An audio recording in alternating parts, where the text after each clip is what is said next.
खबर रोहतक से है, जहां रोहतक में INLD के राष्ट्रीय संयोजक और हरियाणा के पूर्व वित्त मंत्री प्रोफेसर संपत सिंह ने बीजेपी सरकार पर सरकारी शिक्षा प्रणाली कमजोर करने के गंभीर आरोप लगाए। उन्होंने कहा कि कॉलेज और विश्वविद्यालयों में लगभग 50% शिक्षक पद खाली हैं, लेकिन सरकार अस्थायी और ठेका आधारित नियुक्तियां कर रही है।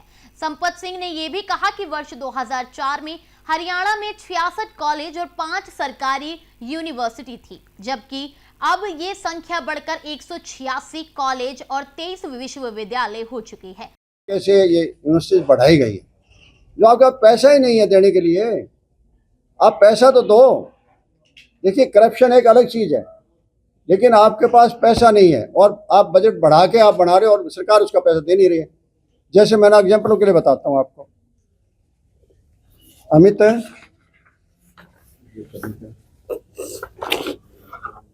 हाँ, ये ठीक है।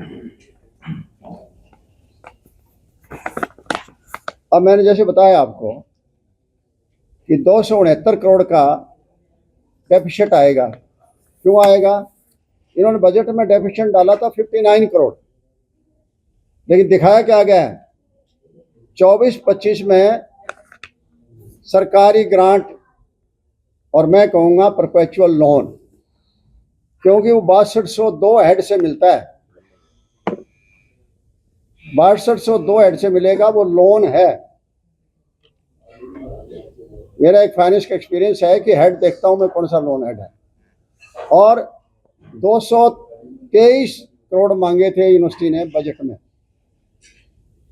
24-25 में, और अभी भी 223 दिखा रहे हैं कि इसमें हमें 223 की आमदनी होगी। वो जा लिया साल भी, लेकिन उसमें सरकार ने दिया 148 करोड़, 75 करोड़ यहाँ लेस दे दिया।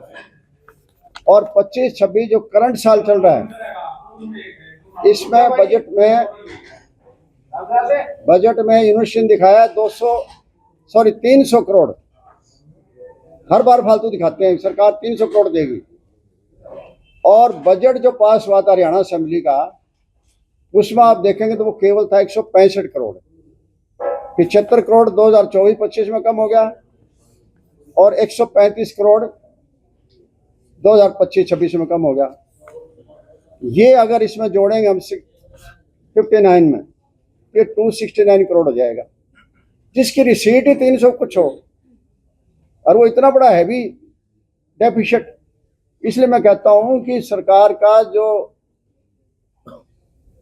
अपना कहते हैं ना कि वो एक लैकलस्टर एटीट्यूड है इसका, उस एटीट्यूड की वजह से जो है ना, जैसे बेरुखी अपना रखी हो, उसकी वजह से यूनिवर्सिटी तो बढ़ा तो ली इन्होंने नंबरों के लिए। हमने इतनी यूनिवर्सिटी बढ़ा दी, इनसे पहले चीफ मिनिस्टर भी कहते थे हमने इतनी यूनिवर्सिटी बढ़ा दी। 2004 के बाद हर चीफ मिनिस्टर कहता रहा मैंने इतनी यूनिवर्सिटी बढ़ा दी। और इतनी यूनिवर्सिटी की सवाल नहीं है, उनका सर्वाइवल के देखो ना। सर, ये तो आप लोग की बात है, विधानसभा में ये मुद्दा उठ तो नहीं रहा कि विपक्ष कमजोर है या विपक्ष बात नहीं करना चाहता। अब क्या बताऊं जी, विपक्ष तो होना ही नहीं था। विपक्ष तो सरकार में होता, वो तो सरेंडर कर दिया ना। कांग्रेस पार्टी ने सरेंडर करके बीजेपी को बनाया है, तो बीजेपी को कटकर हम कैसे गिरेंगे? जब सरकार खुद दी है, उनके भी कम कहाँ करेंगे? लोक दल करेंगे 2 MLA, जितना उनसे हो पाता है उससे फालतू करते हैं, सरकार का विरोध भी करते हैं। तो सड़कों पे उतरेगी ना लोग, सड़कों पे उतरेगी ना लोग, सड़कों में इन लोग तो हमेशा सड़कों में रहती है। इन लोगों का जन्म ही सड़कों पर के लिए रहा है, हर इशू को सड़क पर रहती है। आपको पता है? हाँ, सड़क पर ही रहते हैं, ठीक बात है, सड़क पर ही है। मुद्दे मतलब उठाना वो नहीं मुद्दे ऐसा मैं बता रहा हूँ। पहले देखो, हम जनता को जागरूक तो करें ना मुद्दों को लेकर, कि जनता को पहले हम जागरूक करें, ये हमारी ड्यूटी है, और जागरूक करके फिर उनको लेके आगे बढ़े। ठीक है जी।